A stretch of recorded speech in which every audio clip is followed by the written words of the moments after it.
everyone. Welcome to the latest episode of the Mental Brew podcast, Conversations on High Performance. Today is a really unique episode. We have Kenny on here from America, the United States, a retired Navy SEAL. So I'm really looking forward to delving in to, I suppose, the elite level mindset in terms of performance. And I suppose, Kenny, we start off like we always do. Why do you do what you do? First of all, again, I'd like to thank you for having me on the show. And when I think about why I do what I do right now, I do what I do for my family. But back then, when I was going for buds, I did all that because I wanted to be among the elite. I wanted to test myself. I wanted to push myself beyond what I even believed was possible. I used to hear stories about Hell Week and staying awake for 5 days straight. And I just blew my mind. And to think that, one day I would get to prove to myself that I could do that was just exhilarating. And I suppose just starting off, I suppose my knowledge of, we'd say, the Navy SEALs is limited. Now, look, like everyone, I'd watch TV shows or I'd watch movies and everything else.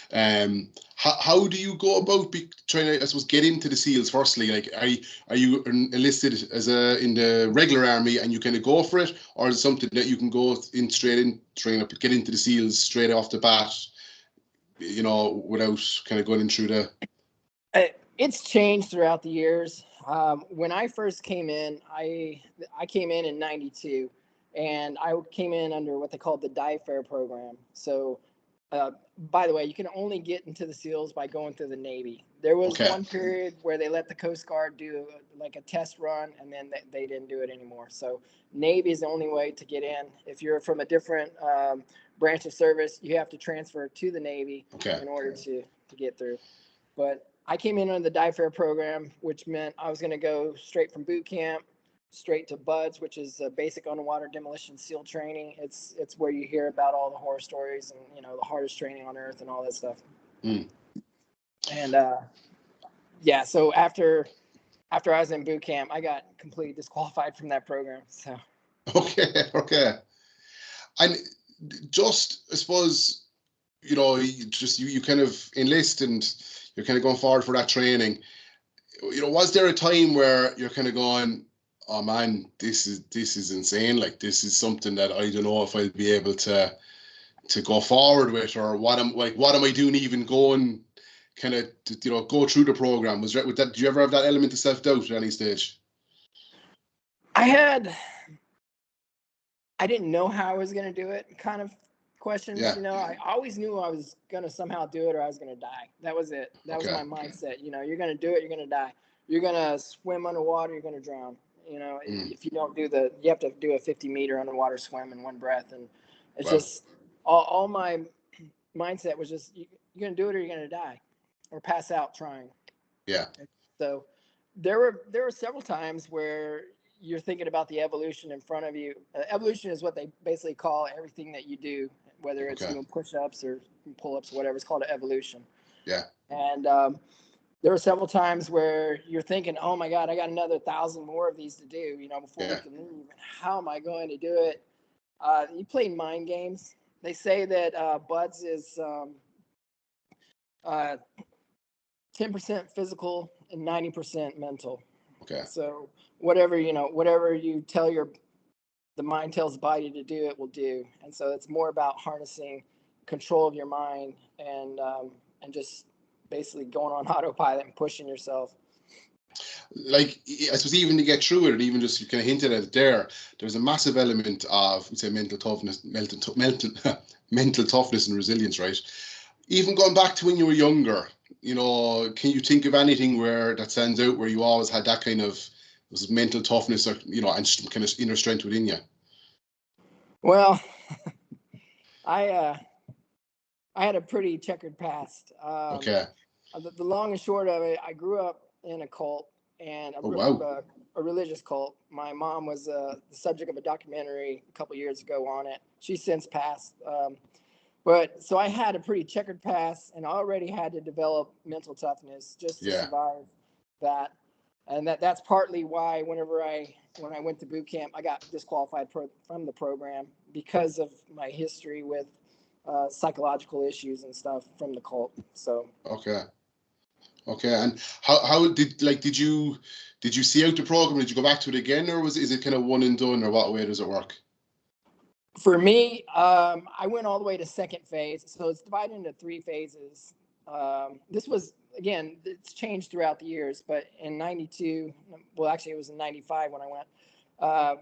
It was basically, you had first phase, which was just, they call it conditioning phase. It's where you're running and swimming all day long and doing surf passage, which is where you're paddling these boats through the surf zone. You basically learn like small boat crewman skills. You learn to tie knots underwater. It's just kind of just basic conditioning and things to test you and see how far you're willing to push yourself before you go to Hell Week. Okay. And that's where you have the Hell Week is in first phase. And then after Hell Week, you have a little bit of hydro recon stuff where you learn how to do like beach recons.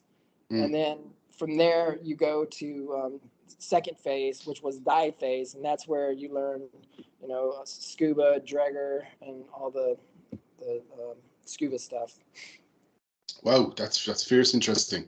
And how long were you in the how long did you serve overall? Okay, so overall, I served 20 years. When I came in 92, I was supposed to go straight from boot camp to BUD/S, but they disqualified me, so I had to do 3 years in the fleet. They told me I'd only have to do 6 months and prove, that I wasn't suicidal was the issue. And I had never been suicidal, but I thought about it one time. So when I was filling out the psych eval, anyways, it disqualified me.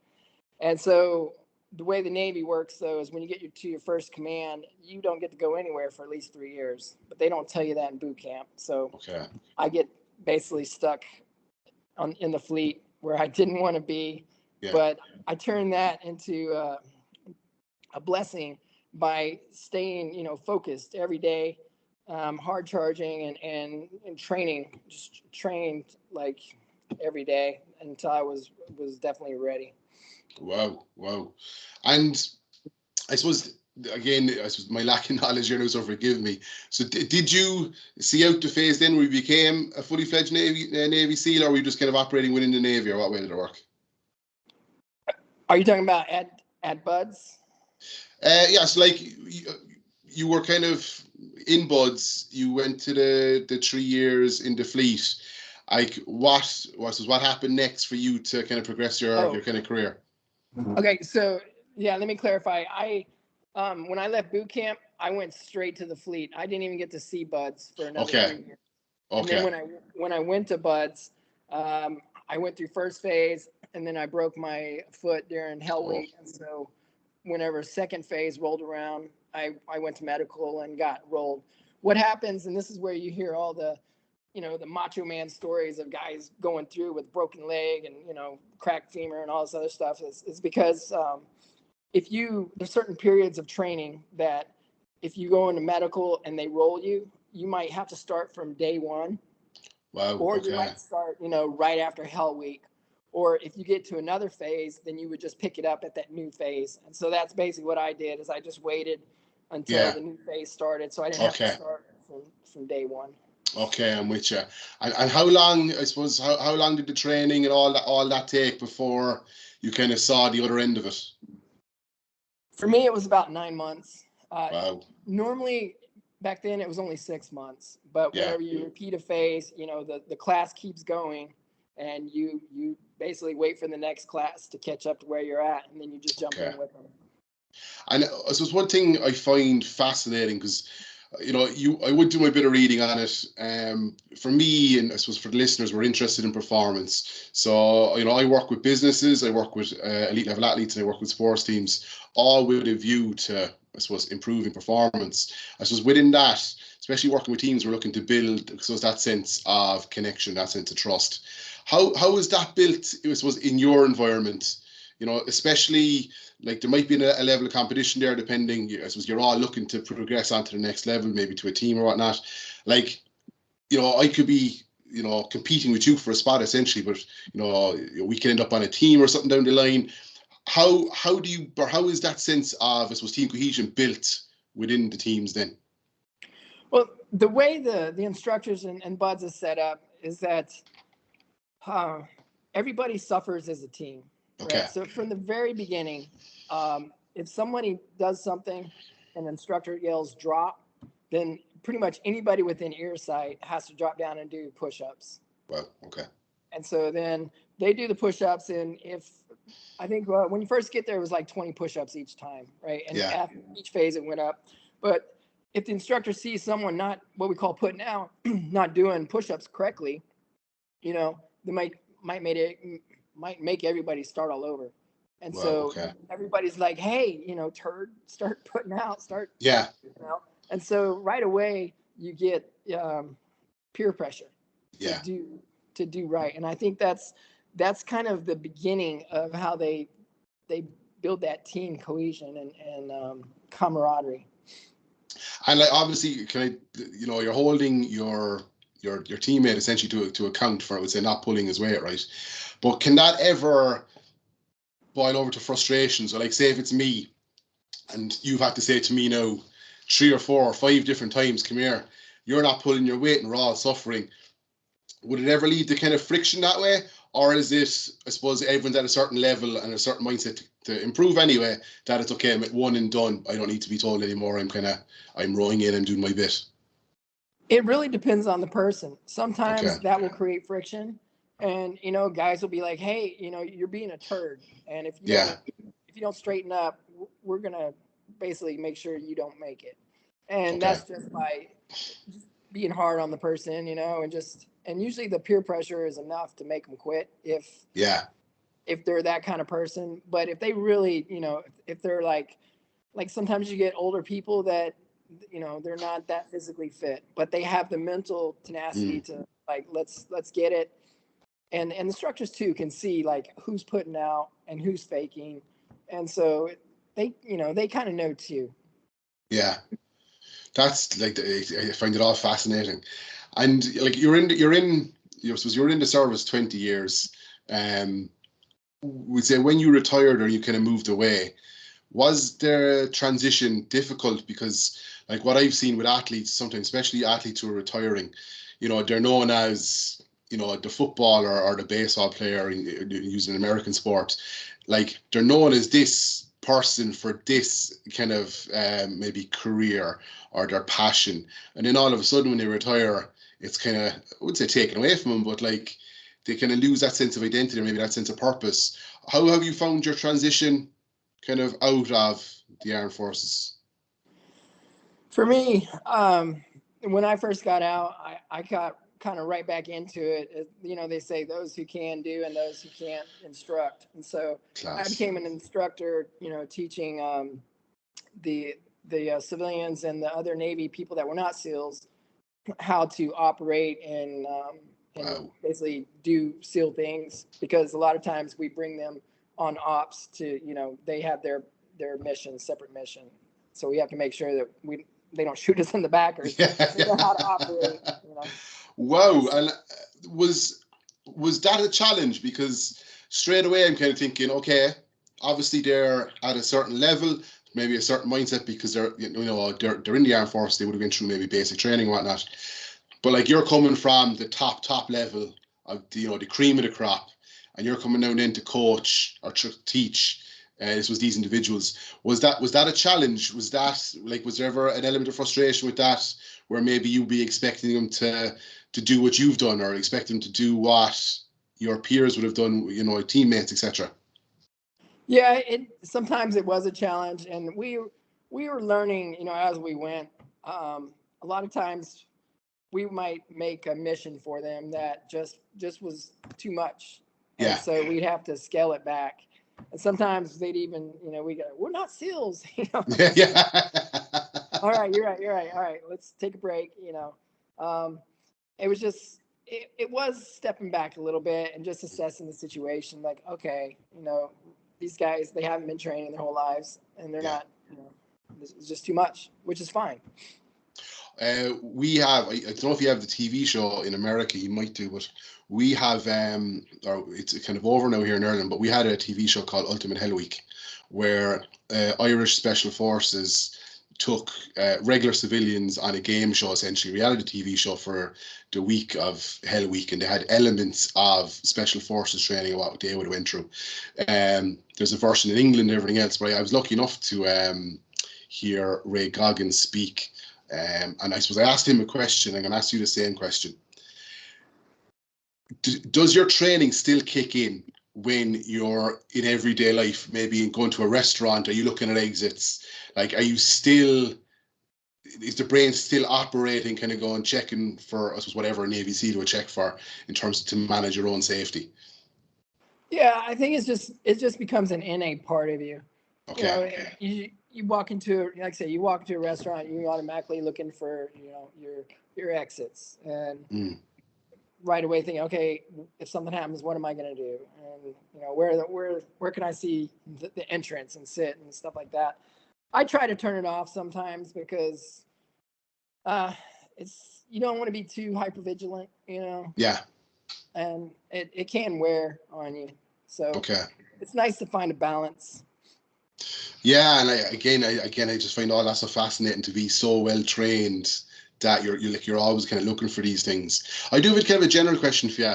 Like, I suppose, what brought you in to enlist in the first place? Like, was it just a career? Was it a sense of purpose, or kind of was it maybe for the love of country, or was it something else? It was the cool job. Yeah. And we say, if you're sent on a mission, like, obviously you have to follow orders. It's your job to go. You have to go to A, B, and do C, whatever it may be. But like, is there ever a kind of an awareness or maybe a frustration, kind of going, well, I'm being sent here by someone else's decision, be it right or be it wrong, or is it you're just operating as a professional? Look, this is my job. I've been told to do A. I have to do A, etc. Like, is there ever that kind of element of frustration where you're kind of going, this is needless. We don't need to be here, etc. If you get me. Oh, certainly. When in 2002, right after 9/11 and everything, we were overseas, thought we were going to war, and we ended up getting sent to Kosovo. And so we were all, everybody's pissed off, but it's you're maintaining that sense of professionalism. Yeah. You have a job to do, even if it's small. Listen to woodcutters in the woods, but you had a job to do, and we did our best. And I think that's what separates a lot of high performers, is that regardless of what they're doing their best that they can do it, because self-satisfaction or personal satisfaction, and two, you're working with your team, so everybody just kind of works together regardless of what it is. And the one thing, there's a TV show I actually love watching, it's SEAL Team. I think it's on Paramount Plus now. Really, really enjoy it, because I love those kind of TV shows. But I'd obviously watch the show, but I've read a load of interviews from the cast, and they would have talked to previous members who were in SEAL teams, etc. But the one thing that really comes across within the TV show is that real sense of connection and brotherhood, with their buddies, whether it be their people they're working directly with on the team with, or maybe past members. Is that something that is kind of would be accurate, that within the group, like, there's a real connection, real kind of brotherhood amongst you? Oh, definitely. It's like you can see another team guy, not even know him, but just the fact that you guys share that common bond, that you didn't quit. You went through buds, you didn't quit, and then you went to the team. So it's just a automatic camaraderie, and sometimes not, everybody's human, so sometimes not everybody's friendly, and sometimes guys have chips on their shoulder or whatever, and you just deal with that when it comes. But for the most part, you really make some deep connections with your fellow team guys. And would that have helped? So, like, even if you could just think back to maybe teams you were on, would that have helped your performance? The fact that essentially, like, you were literally going to war. Like, we'd use that saying, in sports here, look, lads, you're going to war, and they're going out on a field. kicking a ball over a bar into a goal, whereas you were literally going to war. Does that connection help kind of going in to those pressurized situations? Certainly. I mean, you're working with each other and you're competing against each other. So you're like individuals, but you're working as a team. Yeah. And so that really does help, especially when you're doing training. You're training against your buddy and everything, and you're competitive, but it's a friendly competitiveness, which raises the bar for everyone else. Wow. Okay. And I suppose I think it's just highlighted here next to me is embracing discomfort. Is that something that I suppose you can identify with? I suppose, is that something that maybe you have taken, we'll say, obviously, as you mentioned, with your childhood into the SEALs and beyond? Is that something that you would kind of resonate with? I definitely resonate with embracing discomfort. Even from a child, I just I guess I got to the point where I'm almost like a duck, where it just kind of rolls off my back. I Yeah. just accept, hey, this is gonna suck, and I'm just gonna do it, and Yeah. just harness that mental energy and just go at it. A lot of times, I think that's a thing about high performers, is that they embrace the suck. They know it's gonna suck, and they're just gonna keep putting out, giving it their all until it's done. And again, if you can't answer this is fine, but it just was just to kind of set a picture. But have you been in, I suppose, dangerous situations where things might have been fairly hairy in terms of getting out or, making her home safe? And I suppose in those kind of situations, what's the thought? I suppose the question is, what's the thought process, and maybe how do you stick to the plan without kind of panicking, losing the head? Because like when I talk about high performance, I'm talking, again, as I said, to a business owner who, if his team aren't performing, the worst that will happen really is he might lose money. If I'm talking to an athlete, the worst that might happen is they mightn't perform very well, or a team mightn't perform very well, and mightn't get the result they want. But talking to someone like yourself, if as a group or individual you don't perform, it's a lot higher stakes because your life could essentially be on the line. A lot of the situations we get into, basically, I like to say we perform risk assessment. Okay. And so you're looking at, okay, what is the absolute worst that can happen? Yeah. And then you just break it down from there. Well, okay, so how can we what are the risks that we're taking? How can we mitigate the damage from these risks? And then you come back to a not so risky but dangerous situation. Yeah. Whenever you're in a situation, real life situation, a lot of time, we fall back on that risk assessment, but when that kind of goes, out the door, you fall back on your training and you just go straight to, okay, this is how I've been taught, and I'm going to just do it the way I can, unless, the situation dictates different. And that's the thing about SEALs, is that we're expected to think on our feet, shoot, move, and communicate. And so just because the rule book says you have to do this every time doesn't mean that it works in every situation. And so you have to think on your feet, and you have to be able to adapt and overcome, and then come out. That's you've led on to my next question perfectly, because again, going back to any high performer, there is elements where they have planned for A, B, and C, and in terms of sport, the weather is completely the opposite of what they prepared for. In business, you have COVID as an example. Businesses never saw that coming, had to, I suppose, adapt. How important is adaptation for you in terms of high performance? And I suppose, is that something that can be developed within the team? Is that something that would have been trained with you, or is it kind of, it's maybe an element of another part of your training? Well, I actually think that they also develop adaptation in buds. There's a saying that it's not so popular, but it's called if you're not cheating, you're not trying. Okay. And so basically what that means, if you're not trying to get, an advantage, and you're just not trying hard enough, and you need to go get an advantage, because as a SEAL team, we're not a huge force, right? We only have, generally I was in SDV, but we'd only work with like 6 guys. So you're Okay. trying to go do something against, you could be up against 100, 500, who Wow. knows what. Yeah. So you have to be thinking, tactically and cheating, basically. You Yeah. never show up to a fair fight. And essentially, if a SEAL team is being operated, I'm guessing you're like the surgical knife. Would that be a fair description? That, Yeah. like, you're not necessarily the blunt force, as you said. If there's only 6 of you in a team, you're not expected to go head on to tackle, 100 people, or an army of 100. So you'd be the surgical part of the I suppose the process. Would that be a fair thing to say? Yes, definitely.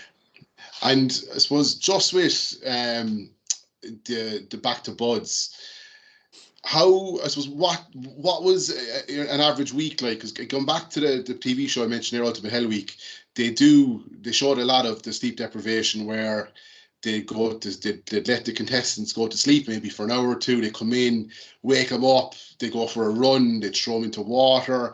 Like, is it elements of that, or is it, what way did that kind of work for you? I wish we got that much sleep. During Hell Week, like Hell Week is completely different than any typical day in Buds, because Hell Okay. Week it starts on a Sunday night. Everybody is nervous, but they let us go out to the beach, and we're sleeping in tents on these cots, and then around midnight, the instructors come in shooting blanks and throwing grenade simulators, and there's smoke everywhere, and there's complete chaos, and they basically continue physical training, whether it's carrying boats on your head, running up and down the beach, doing sand dunes out in the ocean, doing rowing the boats, Yeah. or surf torture, or I think they call it surf conditioning now, but basically Okay. you're linked arms, Right. and it's just continuously. So you really don't have a whole lot of time to think, because you're always doing something. I Yeah. mean, of course, your mind is always going, and that's where you really have to harness like the power of your mind and not let it get a hold of you. Because a lot of people, oh my God, I got to do this for another 5 days. I can't do it, and then bang, they ring the bell. And Kenny, obviously, right? So, you're a Navy SEAL. You're maybe 5 years or 10 years into your career. I'm guessing you have the same worries as myself, or someone across the street or down the road from you, or in a different state.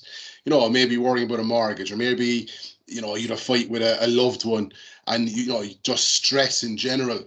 How do you deal with that when you get the call to go, lads, come here, you're being sent out, you're going abroad for mission X? How, I suppose, how do you park the personal maybe issues that an individual may have to go and essentially do your job? Because I would have struggled with that myself, where I could have had a fight with someone, or I could have had an argument with a colleague, whatever it may be. But I would absolutely admit that would affect my performance, because I would have been down, I would have been worrying about it. How in your situation, I suppose, would you have to dealt with that? Because, as I said, going back to what we said earlier, you know, this isn't messing around. Like, this is serious stuff. Um, it's interesting that you say that, because I was in the middle of training. I just finished a 3-day, we call it FTX, field training exercise. And I got word that my mom had passed away. And this was after I'd been Oh, in the teams well, for like 4 years, 3 years. It was right before 9/11. And, I took 2 weeks off, went home, funeral, hung out with my buddies and my family and everything. mm, And when I came back, it was just, nose to the grind. You got a job to do, mental focus. Maybe it's not the most productive way of dealing with it, but it's how I dealt with it, and I yeah, just kind of got right back into the job. And yeah, I mean, I guess it's more about just maintaining that laser focus on what you got to do daily. yeah. Okay. And like we say, just I guess with these kind of questions, just for myself out of pure curiosity, like how often would you be active in terms of having to complete a task or a mission? Like, is it something you're doing every week? Is it every couple of weeks? And we say, just for talk's sake, say the 1st of September, you have you're sent on a mission. It lasts however long. Look, last a couple of weeks. You're back home. What happens in between the missions? Then is it training? Is there downtime to rest and recuperate? I suppose, what does it look like? Well, most guys can tell you this, that when you're at home, you're busy, you're working, because we do workups, which is basically you have these blocks of training, right? You have to go jump and dive and shoot and do all these different things before you can deploy. Okay. Like I've seen a little bit of that, the TV shows SEALs, where like they're home and then 3 weeks later they're gone.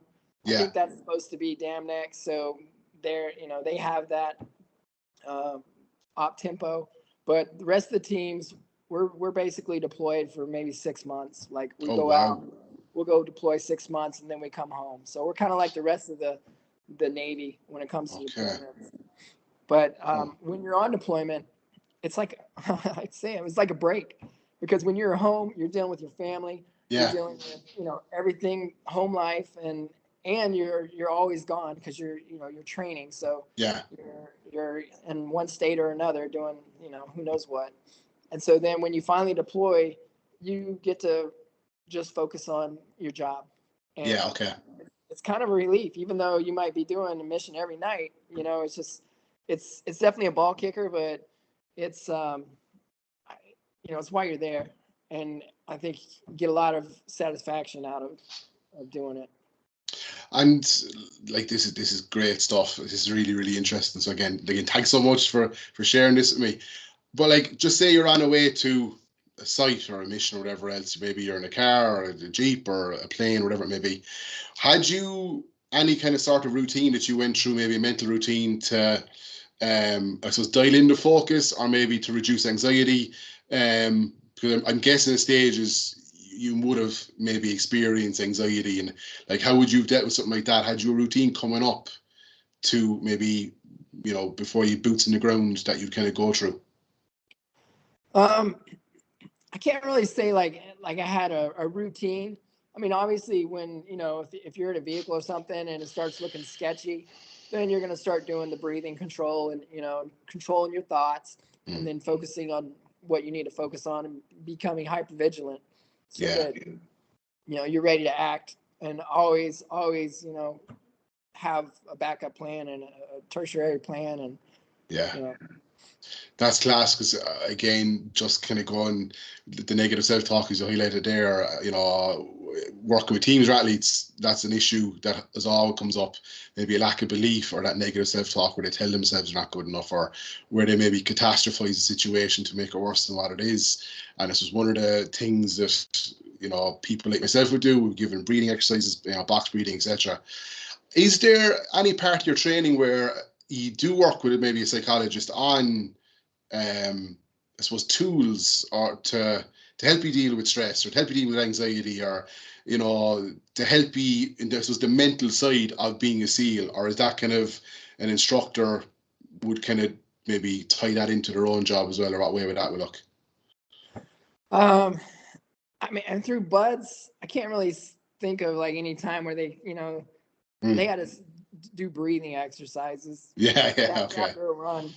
Yeah, Like, yeah, it was more um, through later during training. I went through SEER school, which is survive, escape, recover, and evade. So it's wow, basically for pilots and people behind enemy lines that trying to get back to friendly.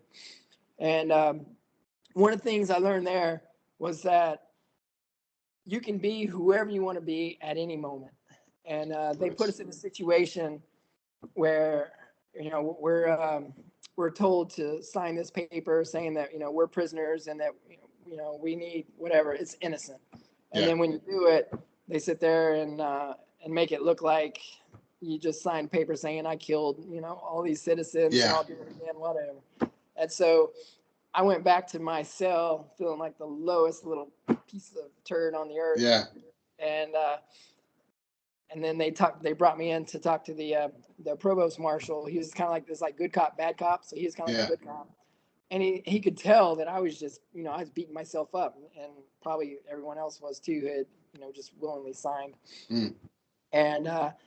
And he's like, look, what you did, you did. You can't undo it. But right now, all it's going to do is degrade your performance. You need to focus, and you need to get your head on. Yeah. And that's stuck with me like throughout my whole career. If I screw something up, like, damn, this sucks. I'm gonna learn from it, and then I'm gonna move on. I'm not gonna let it keep me down. I'm not gonna let it keep me from attempting it in the future. It's just a life lesson, and that's what it is. Yeah, so kind of make a decision and own it, regardless of the results. Yeah, like that's brilliant. And the SEER school, I would have seen a bit about that. Do you know, if you're obviously putting these really stressful situations as part of your training, because God forbid someone gets captured, it could even be worse than what happens with the training. But is there an element that training's being so severe could actually break someone, where they might say, okay, look, we're gonna let you go, we're gonna discharge you from this training program, whatever it may be. But could that affect someone, doing their job as a SEAL down the line? Or is it kind of, I suppose, really at that stage, if you're at that level, there's already kind of a mental toughness about you and a resilience about you that, it won't, do what I'm kind of saying regards affecting you down the line? I think, everybody's different. We're all humans, even if we're SEALs, but some people have their buttons, Okay. and if you find it, there's no telling. I don't know of any situation that's actually broken down another team guy through SEER. I know of other students that weren't SEALs that once they got shown their family, they just, it was done. Okay. Yeah. Okay. And how, I suppose, are you still teaching now? The other operatives in the Navy, as you mentioned, are you still doing that, or are you kind of doing some other stuff? No, right now I do swim. I swim, coach swimming, teaching Brilliant. little kids and adults how to swim. Unreal. And I do construction. Yeah. Okay. Cool. Savage. And how do you find that? How do you find, I suppose, this part of your life compared to the all action part of your time on the teams? Well, I definitely miss it, and every chance I get, I try to jump on. But ever since COVID, that's kind of it's been few and far between. Yeah.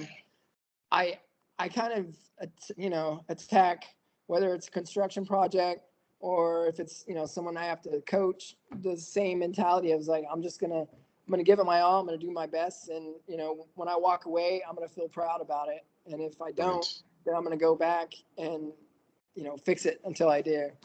That's unreal. That's brilliant. And would you still be in kind of contact with people that you served with? Oh, definitely. Yeah, I have the little chat groups from Class. my old crewmates and stuff. Yeah. So it's That's like unreal. it's a solid brotherhood. That's brilliant.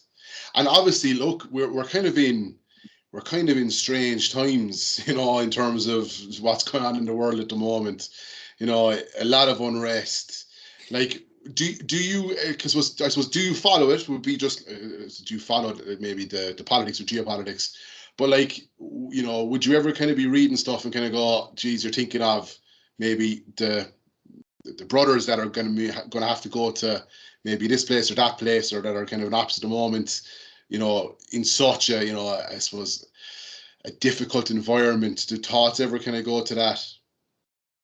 As far as like, I wish I could join them, or more. Well, like, I just kind of think, yeah, prayers for them, really. Like, you're kind of going, like, realistically, 2023 was volatile, obviously. 2024 could be just as volatile, hopefully not. It could be worse. And if it's worse, I suppose, SEALs or general soldier, whatever, will have to go in and do something for, following orders. Like, is there kind of thoughts going, as you said, sending prayers, or is there kind of thoughts going, geez, I'd love to be back there kind of with them, helping them in some way? Probably both. Yeah. It's a hard life to just completely quit. Yeah. So there's always, but I have a 1.5 and a 3.5-year-old. So wow, congratulations, well done. Thanks. I'm trying to stay home and be a family man and kind of, do it right this time. I suppose just on that, actually, because I have a son as well. He's only 4 weeks old. Congratulations. Thank you. Or no, sorry. What day is today? He's 5 weeks old today. I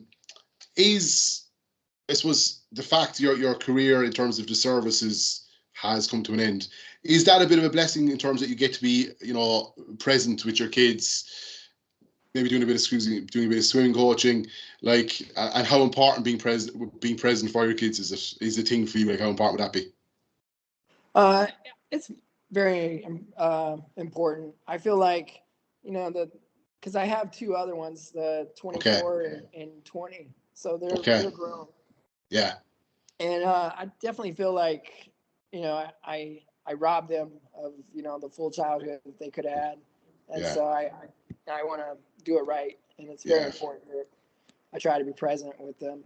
Fair play. And we're nearly finished. I kind of just with that, I suppose, as part of your job, you'll carry out a task. I presume there's a debrief. And for me, I always kind of get individuals, whether it be athletes or business people, to reflect on what maybe they've done in the previous month or the previous game or previous training session. How important is something like reflection for yourself, I suppose, based on, I suppose, what you've done in the past?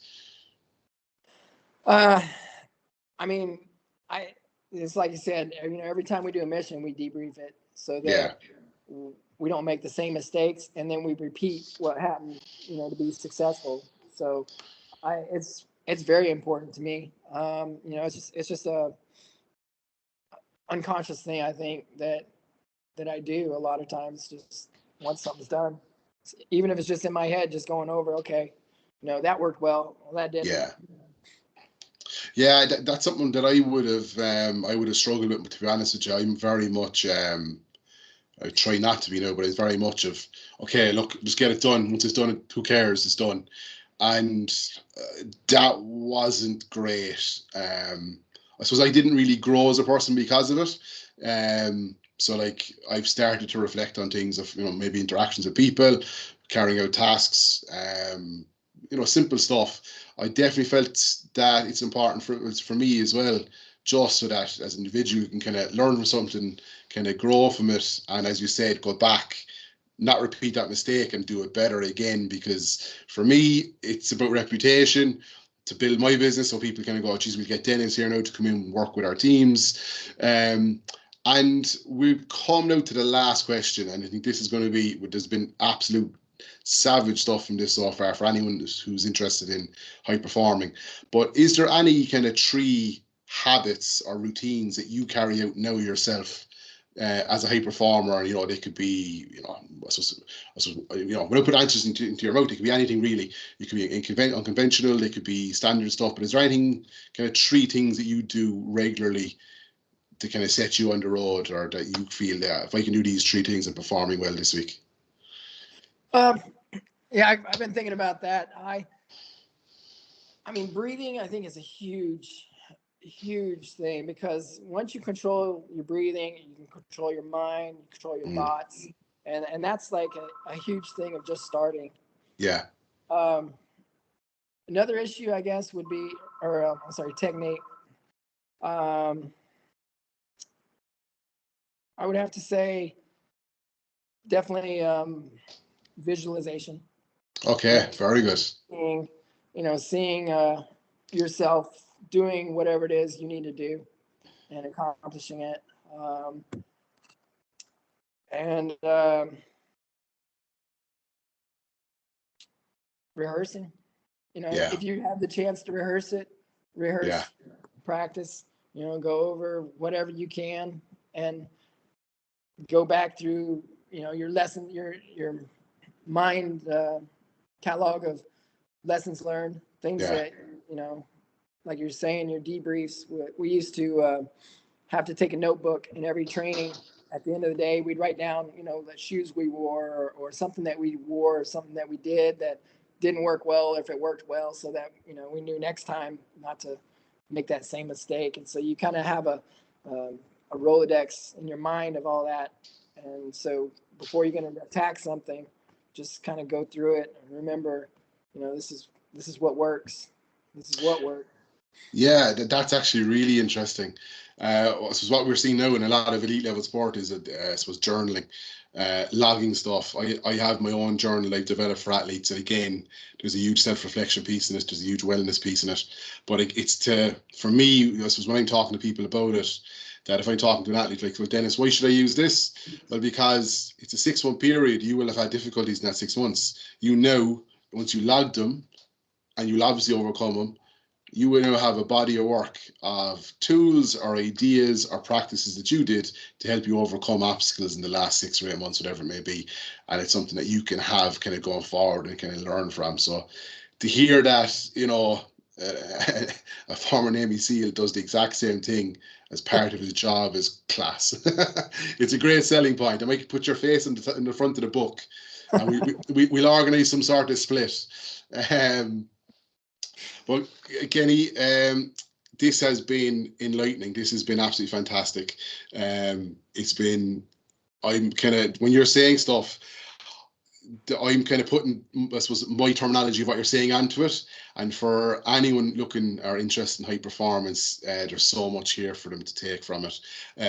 Really, really appreciate, I suppose, your time and sharing this. And Kenny, I'd actually love to have you on again down the road. And thanks so much, lads. This is Kenny Hill. What part of America? You're living in Florida now, Kenny. Where are you originally from? Well, I said I was, grew up in a cult. So I was born in Colombia, South America. Okay, all right. Texas, Georgia, so kind of all over. Oh, savage, all over, yeah. It's just when I saw the hat, I was trying to figure out. Oh, Texas. Texas, yeah. Kenny, we've come to the end of the podcast. Thanks so much. As I said, absolutely brilliant to come here. I hope you enjoyed it, and thanks for the insights. All right, thank you, Dennis. It's been a pleasure on it.